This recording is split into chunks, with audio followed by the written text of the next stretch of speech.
तो शुरू करें। डेटाबेस माने डेटा को रखने की जगह। अगर हम लोग कोई भी फॉर्म फिल करते हैं तो क्या होता है, वो फॉर्म की इंफॉर्मेशन कहीं ना कहीं जाके स्टोर होती है, तभी तो हम उसकी रिपोर्ट निकाल पाते हैं।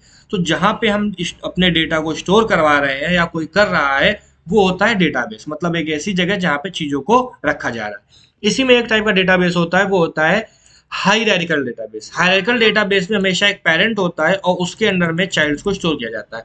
फॉर एग्जाम्पल के तौर पर मैं आपको बताता हूँ कि मान लीजिए एक लाइब्रेरी डेटाबेस है, एक लाइब्रेरी है, वहां पे हमें चीजों को स्टोर करना है।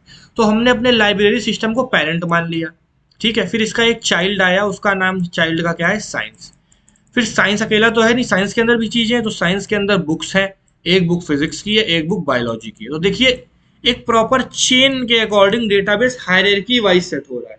जब हम डेटा को हायरार्की वाइज सेट कर रहे होते हैं, हायरार्की वाइज स्टोर करा रहे होते हैं, तो हमारा हायरार्किकल डेटाबेस का इस्तेमाल होता है। इसी तरीके से कंपनी ऑर्गेनाइजेशन में सीईओ है, उसके नीचे मैनेजर उसका चाइल्ड है, और चाइल्ड के सब चाइल्ड क्या है, एम्प्लॉय वन एम्प्लॉय टू, हो सकता है इसका दूसरा मैनेजर भी हो, उसके भी हो। तो ये क्या है, हायरार्किकल एक है कि हर पेरेंट नोड के मल्टीपल चाइल्ड नोड होते हैं, बट सारे चाइल्ड्स का एक पेरेंट नोड जरूर होता है।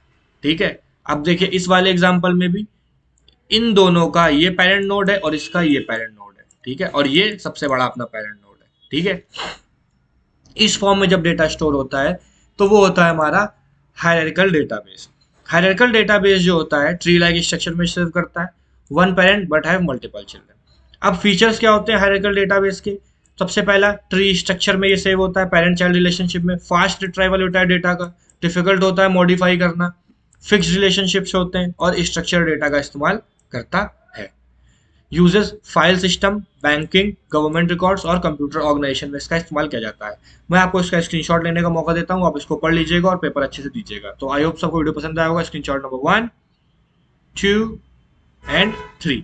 मैं हूं एकांत पाठक, आप देख रहे थे अनबीटन यूट्यूब लर्निंग चैनल। तो फिर मिलते हैं अगली वीडियो में, तब तक के लिए thank you, have a nice